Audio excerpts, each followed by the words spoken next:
Let's start on the messaging. It's very clear that this is historic in all of the ways we've recounted. But for Kamala Harris, in a way, Hillary Clinton helped make it possible, as did a lot of women who tried before her, by being the first to try to be the first, woman accepted by the American people as president.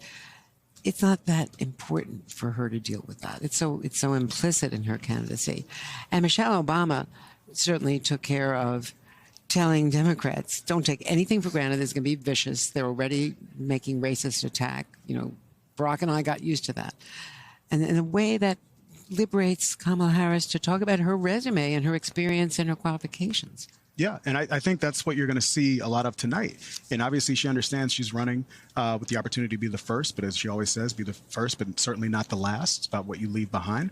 But as it relates to her life story, you'll hear her talk about being the daughter of a working mom, right? And how that influences the way that she views the world and how she wants to fight for working people, for middle-class families across this country. So her personal story is incredibly important. I think it's one that millions of Americans and families can relate to around this country. And I think it does stand in stark contrast to our opponent in Donald Trump, somebody who's a billionaire who throughout his whole life has only fought for people like himself. And so I think that contrast, that choice for the American people will be on full display tonight, and it'll be the contrast that we lead with for the duration of this campaign. So we're obviously very excited about the vice president's speech tonight, her ability to tell her story, to lay out the contrast, to talk about her vision for where she wants to take this country. We're excited about the energy and enthusiasm that you have seen on full display here throughout the week. But we're equally excited about the work that we get to do coming off of Chicago, continuing to engage the voters that are going to decide the pathway to 270 electoral votes. For us, this is all about channeling the energy and enthusiasm that you've seen here into action over the course of the last 75 days of this campaign. And that means the volunteers, the money, building on the infrastructure that Joe Biden and Kamala Harris already built coming into this before the switchover. So you've unified the party, certainly the delegates. I mean, this is nothing like 2016 when the Bernie bros, really broke it up and there were a lot of unpleasant moments. That said, there's still 30 uncommitted delegates in Minnesota, and they're frankly upset. They tried to negotiate for a role for a Palestinian speaker. They weren't they distinguished themselves from the protesters and some of the really radical protesters, that small minority outside.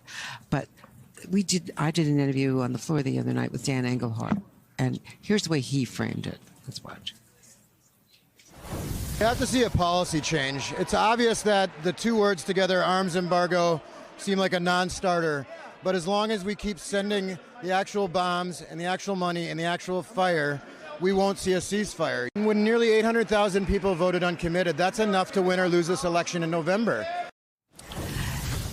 Kamala Harris was very tough with Benjamin Netanyahu when they met in Washington.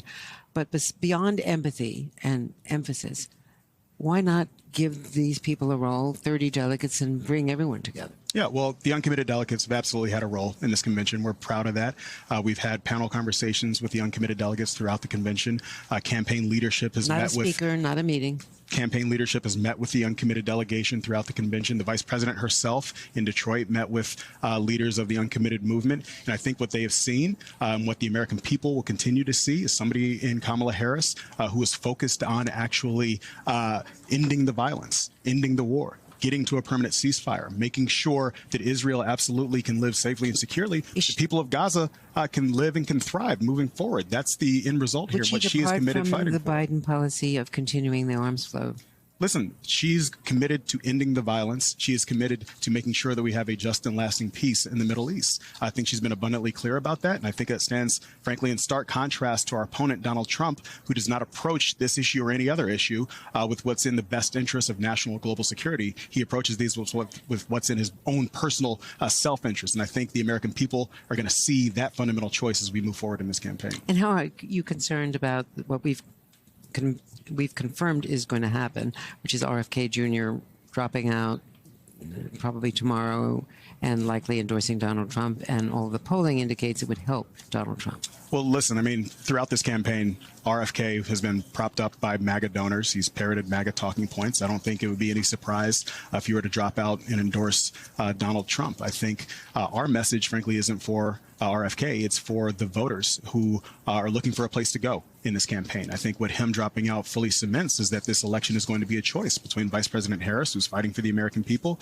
and between Donald Trump, who, as I said earlier, is simply fighting for himself. And so for the voters who understand the threat that is posed by Donald Trump, for the voters who are looking for a new way forward, somebody who's actually going to fight for more opportunity for them, for the voters who want government to get the hell out of the way of their own personal decisions, there's a home for you in Kamala Harris's campaign. So that's going to be our message to those voters as we move forward here. Michael Tyler, big challenge, but a successful convention by all accounts. So congratulations. We're excited. 75 days to go. We got a lot of work to do.